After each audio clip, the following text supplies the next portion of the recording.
Երասխի գինու գործարանն արդեն 3 ամիս է չի աշխատում։ Գործարանի սեփականատեր Ռազմիկ Թևանյանն ասում է, որ ստիպված են եղել դռները փակել։ Արտահանման ծավալները կիսով չափ նվազել են։ Նախորդ տարիներին արտադրանքի մոտ 70%-ը արտահանել են Ռուսաստան։ Ռուբլու արժեզրկումից հետո, սակայն, այդ շուկան անհուսալի է դարձել։ Տնօրենը Սահմանամերձ գյուղում գտնվող գործարանի ապագայի մասին հուսադրող կանխատեսում չունի։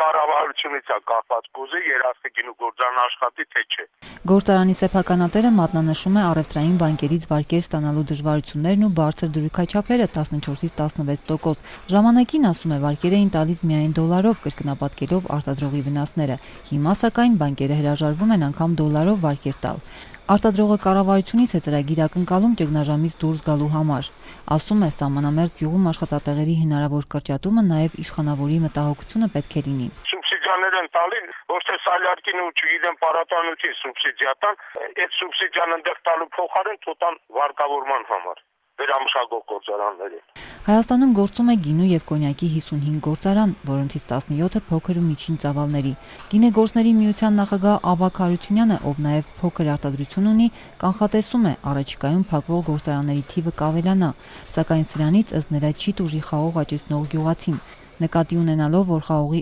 80%-ը մթերում են խոշոր արտադրողները, ասում է. Չեմ հիշում մի տարի, որ գյուղացու խաղողը մնա դրսում։ Ուղղակի մի քիչ էժան են գնել, մի քիչ փողը ուշ են տվել, բայց խաղողը վերջ-վերջո գնվել է։ Խնդիրը դրանում չի։ Խնդիրը փոքր եւ միջին բիզնեսի մասին է, որը ռեսուրս չունի դիմակայելու այս ճգնաժամին։ Փոքրերի համար սա աղետալի վիճակ է։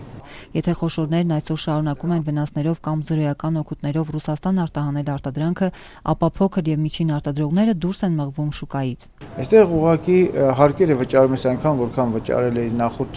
նախքան ճգնաժամը, որը որ աբսուրդի է վերածում, որովհետեւ դու այսքան մուտքեր չունես։ Սա է, որ մեծ դիսբալանս է առաջացնում փոքրի եւ միջինի մոտ։